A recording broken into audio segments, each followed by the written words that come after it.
We have this from the post-millennial. Twitter employees go absolutely insane after Elon Musk buys the company. Quote, I feel like I'm going to throw up. I really don't want to work for a company that's owned by Elon Musk. Well, welcome to the real world. But here's the craziest part. Take a look at this from Bloomberg. Twitter locks down product changes after agreeing to Musk bid. The fear is that rogue employees will nuke the platform. So they had to lock everything down. That's how crazy things have gotten. Now, there's one funny tweet that I want to highlight. Sean Davis from, he's at the Federalist, right? CEO and co-founder of the Federalist. He tweets this from Talman Smith, who says, quote, a part of what I do, I'm sorry, Talman Smith is quoting somebody else. It's not a tribute to him. Quote, a part of what I do is monitoring toxicity and health in the trends. I don't know if this will impact my job directly. I want to still have a job, and I don't know how this impacts that. They added, they're pretty broken. Wish I had a nuanced take on it, but I'm just scared and sad. Well, I will tell you how this buyout will affect your job. It won't, because you won't have one. Haha.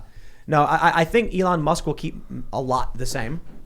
I think the first thing that's going to happen is he'll have to go in and learn how the machine works. Then he'll probably throw up into a couple paper bags, realizing what's going on behind the scenes, both because people post horrifying things and both because the censorship and manipulation is worse than anyone realized. And then he'll try to get a handle on it. Yeah, I mean, this is part of what's so golden about this entire thing. You have all these Twitter employees absolutely losing their minds, just behaving like unhinged maniacs, as if we're supposed to see that and go, oh man, I'm sorry that they don't have free reign anymore. Yeah, I don't really want scared and sad people running my Twitter accounts. Exactly. Just so you know, scared and sad guy. And this was exactly the reaction everybody predicted, right? I mean, they're like, yeah, we finally got rid of Donald Trump because he's such a poopy head. I couldn't stand him. Like, why is that your decision? Shouldn't be. I don't think any one person should have the reins on that kind of power right now.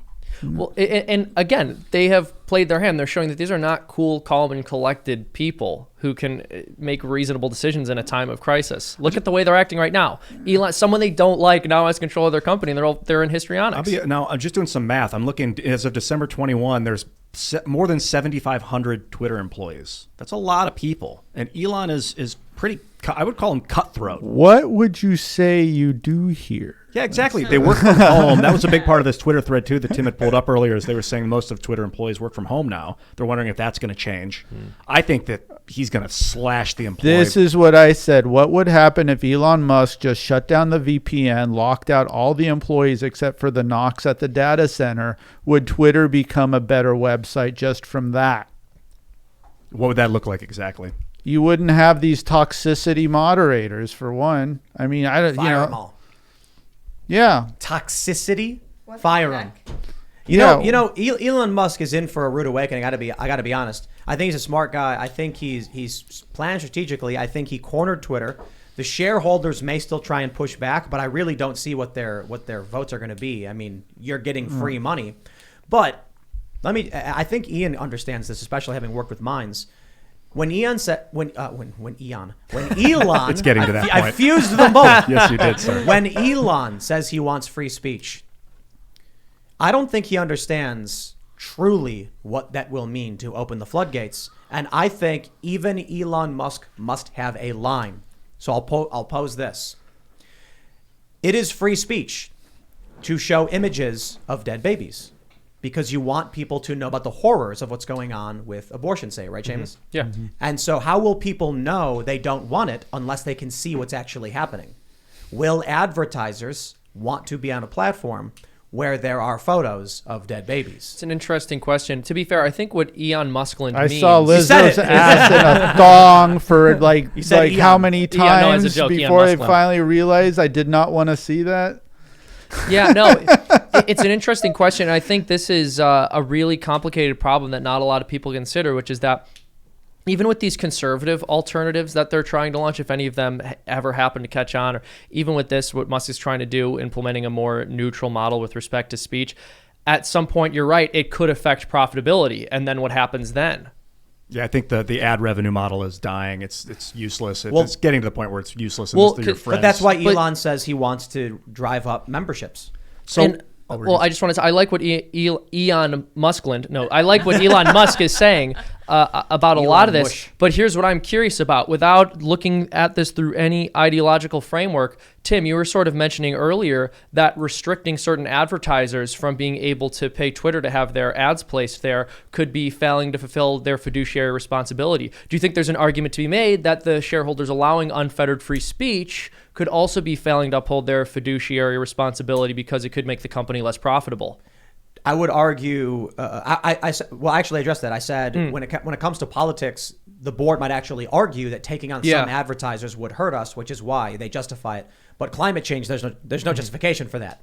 No, I agree with you. I guess my point is, my point is, do you think that's going to pose a threat to Elon being able to make this a free speech platform? No. Are they going to say we are failing to fulfill our fiduciary Elon won't responsibility? have shareholders. Yeah, he's taking a Oh, private. that's right. He's taking a private. I fiduciary completely. All right, yeah, beautiful. Owns it outright. You're right. Yeah, which means he could go on and he can read your DMs. Elon can That's slide crazy. into anyone. You got to understand what he's buying right now.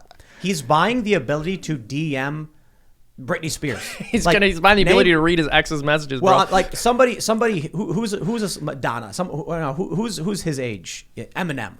Elon Musk now has the power to open up DMs to anyone he wants. He owns it. It's his. Well, let me ask you a question. Would you rather own the Washington Post or Twitter? Not even a question. You know the answer to that one, man. So who's ahead in the billionaire game, Jeff Bezos or Elon Musk? Oh, Bezos is, and we know this because he's trying to throw shade at Musk on Twitter. Well, you mean Musk is. But Bezos bought Washington Post for like $200 million.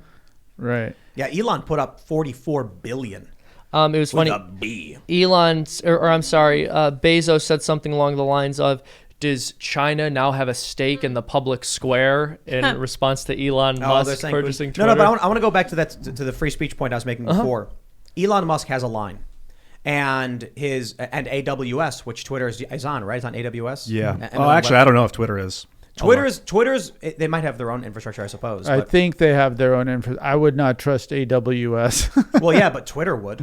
I mean, their board would. 2020, Twitter chooses AWS. There you go, exactly. So what happens when Elon Musk says, I want unfettered free speech, which results in, let's just be real. Well, that's what happened You're going to to get a lot Parler. of people who are even on the left who are going to masquerade as the right, saying racial slurs. Yeah. So that Elon Musk's, so the chain link in the infrastructure of Twitter revolts against him. So you're going to have AWS saying, we won't host this because there's people posting untoward content.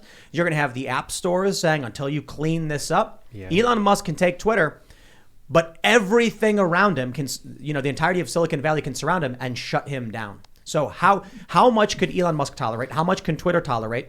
And then how much can they withstand a barrage from Silicon Valley? He may be the world's richest man, but the combined wealth and power of the entirety of Silicon Valley and venture capital surrounding it, I don't think he can beat that. No. Well, that's what I'm saying. Like, expanding free speech and unbanning people is probably going to be very late in the game. Right now, he just wants to develop a consistent set of policies that are transparent, and that, for them to have a problem with that would be revealing more about themselves and about Elon. And I'll give you another idea.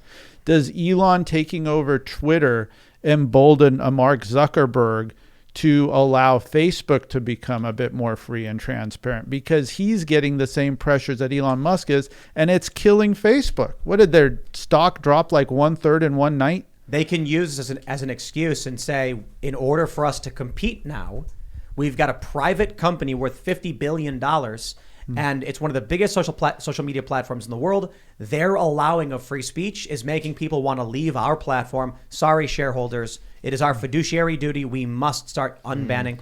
I don't know if they'll do it because I think they're ideologically driven, not profit driven, but that's a possibility. But I think that's a difference we have. I don't think it's an issue of shareholders. It's, an issue of political pressure. I mean, we were talking about how, like, this, California politicians were telling Facebook and Twitter, ban these guys, censor those guys.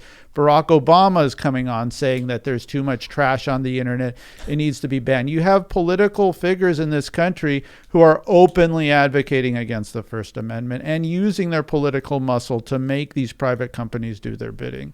the thing about free speech. When we talk about free speech, we got to define it firstly. It's the United States of America's version of it is enshrined in the Constitution, that kind of free speech, where you can't say certain things in that kind of free speech. So that isn't translating to the internet, doesn't translate to the internet. You can't, they're all authoritarian networks that are owned by someone that can ban anything at any time. Yeah, there's no free speech. Yeah, so saying bring free speech to Twitter doesn't, it's a non sequitur. It doesn't make sense. Even Gab doesn't have absolute free speech. No, and nor should it. Because Spam is a new phenomenon. And doxing, because we all agreed, okay, doxing crosses the line. And even Andrew Torba of Gab said that. Like you said, showing pictures of like gruesome stuff, that's free speech, but you don't, there's times and places that should be allowed. Well, it's up to the authoritarian owner of the company whether or not it should be allowed. I understand that, but so I would say people typically say free speech is the expression of political thoughts, ideas, etc. And so we try to understand in that framework, spam doesn't fit that. If someone is trying to shut down the conversation by screaming, some would argue that's not free speech. That's just screaming. In fact, that's shutting people down. There's also free speech. There's also property rights. So if someone comes into your business and they start telling you something you don't want to hear, you can kick them out of the building, and the government can't say no. You have to let them sit there. Free speech. You have to bake their cake for them. That's not true, Ian. If I come into your establishment, you can kick me out for any reason. Right. Not if you come into the restaurant and start talking about your protected status. You can ask me to leave your premises at any moment for any reason. That's property rights. That's part of your property rights. That's not true. I mean, give me an example where you can't kick the me off your 1964 land. Civil Rights Act protects special classes in public accommodation. Meaning, I'm talking about private accommodation. This is all private. Right. Twitter's a private company. Right. Hold on. You misunderstand. Public accommodation means like a McDonald's. It's privately owned, but it's open to the public. If I walk in and scream something like "my dog," bites strangers, and they say, "Please, sir, be quiet," and you won't, they can kick you out. If you go in and start screaming something about a protected class, now they're in a troubled situation. If they kick you out, they could argue he was screaming. Of course, the individual will say, "I went in there and started saying I am this protected class, so they kicked me out." That's where it gets muddy. Okay, if you're saying McDonald's is a public accommodation, then I'm open to that argument. I just haven't. McDonald's is a public accommodation. Yeah, public accommodations are like services and buildings that are open to the public. So like Timcast is a business. It's private property. It is not a public accommodation. People can't come here. Wendy's is, because they want you to come into their building. But that means they have to, under I believe it's the 1964 Civil Rights Act, they cannot deny. So they can put up signs all day and night saying we reserve the right to refuse service to anybody. You get into muddy territory because of course you can kick someone out for screaming. But if they're screaming things about a protected class, their argument in court will now go up against yours. And theirs Are you saying that if like a homeless person goes into a Wendy's and just goes to sleep in one of the booths, that they can't kick the person out? No, you can kick the person out. But like if you kick a person out just because they're a protected class and they can prove that in court, then they got a case against you. You kick them out for loitering. Yes, right. So Ian, if a black person walked into a Wendy's, the manager can't say, "You're loitering, get out." Technically, they can, but we all see what happens. They lose in court. But my point is, technically, and then the media goes off and says they're racist. Yeah, there might be a cultural backlash, but technically they can. No, Ian, it is not. All right, it's not cultural. There's no point in arguing about this anymore. My point is, Twitter can ban anyone at any time for any reason. They don't need a reason. That's mostly because of Section 230. They actually have a special provision that allows them to bypass the public accommodation provision of the 1964 Civil Rights Act. This was always the craziest thing to me, that you can't deny someone access to a public accommodation on the basis of certain specialized classes or identities or whatever. But Twitter gets to because of Section 230, meaning quite literally someone can post that they believe in gay marriage and Twitter can say, "No, you don't, ban." And I'm like, but wait a minute. It's because I forgot. It was explained to me by a lawyer. It may have been Will Chamberlain. I'm not sure, but someone explained that the expression of opinion is not the same thing as denying someone service because of who they are. Mm-hmm. So like if you say, "I will not provide you service, you have to leave because of this thing about you." And I just said that's ridiculous because they could just argue that's why they got banned. And basically the broad protections of Section 230 make it impossible to win on that front. Now, if you want to talk about, is this company a public accommodation? I don't know. I feel like it's very fascist for a government to tell a private company what they have to do with their company. You could argue that there's monopolies and that's the government's job is to break up monopolies. Well, that's the big issue, right? And they say like, well, this person said is very offensive. But then, like I said, in the past 2 years, you've had people make very reasoned, very cogent arguments that are not at all offensive. But because they go against like the financial interests of BlackRock, they get banned. I mean, that is there is no philosophical case against that, right? It's purely a political case there. Well, I don't know if it. I mean, and with the lockdowns, I mean, you saw it more than anything. People didn't want children getting masks. People were getting tired of the lockdowns. The lockdowns weren't doing anything, but they were getting banned for saying it. I mean, just look at the trucker convoy in Canada. So my point earlier on, though, because I think at least some people misunderstand, free speech on Twitter means people will be responding to every post with a racial slur. It means there will be people who will do that. You have the option to block them. That's reality. If you want to go out into the town square, you're going to hear people screaming nasty things. They're going to be holding up really awful signs. And that's reality. You can't hide from it. Twitter seems to think that they wanted to craft this utopian world where they would decide what things were toxic and what things weren't. We'll see if Elon Musk will tolerate that. Because either he says free speech or he decides from his own personal morals, some things are okay and some things aren't. I'm looking up this federal accommodations, public accommodations things. You can't discriminate on basis of race, color, religion, or national origin or disabilities. Right. But a private company could still toss you out if they just don't like the way you smell, right? Yes. Okay. So the happens issue to me every day. The issue arises when you have a person who is a protected class and you don't like the way they smell, then they're going to be like, oh, it was my race. And you'll be like, no, it's because you were stinking up the establishment. And then they'll say, we'll see you in court and you'll lose. And guess what? You will. Maybe. That's an issue in LA where some tweaker will come into establishment and start harassing people and even getting into fights. And at that point, you got to friggin' wrestle them out of the establishment. I feel like all this argument about free speech on the internet is a facade, a fallacy. There is none. You cannot have free speech in a private company. Good luck trying to. You got to fix the way that is built. I've told you how to do it in the past. You free the software code, you get it off your back. Let other people spin up their own Twitters with their own terms of service, so you can pick the one that works the best. You're contradicting yourself. And they all interoperate. I don't think so. You are. You said that there can't be free speech on the internet. Well, there can be. You just explained how to do it. You can give different networks the ability to choose to have free speech on them if they want, but you can't make someone give you free speech. I think this. What do you mean? Like if you walk into a place where you're not wanted and you say what you think is your right to say, they can stop you. They can cancel you off on the internet. They can. So we talked about this with Occupy Wall Street. It's what's called a privately owned public space. Yeah. And the courts ruled that even though it's privately owned, because it's a park open to the public, this is Zuccotti, they had to allow protest. So I argued Twitter should be the same way, a privately owned public space. Sure, you can privately own it. You can put up whatever billboards you want, but if it is a speech business open to the public, you should not be able to bar people for protest. Yeah. Ian, I get what you're saying. It's a complicated question, but there was actually a Supreme Court decision, Marsh versus Alabama, in the 1940s, and they basically determined that in a company town, they were not able to prohibit a woman from passing out religious literature because it was protected by the First Amendment, even though it was their private property.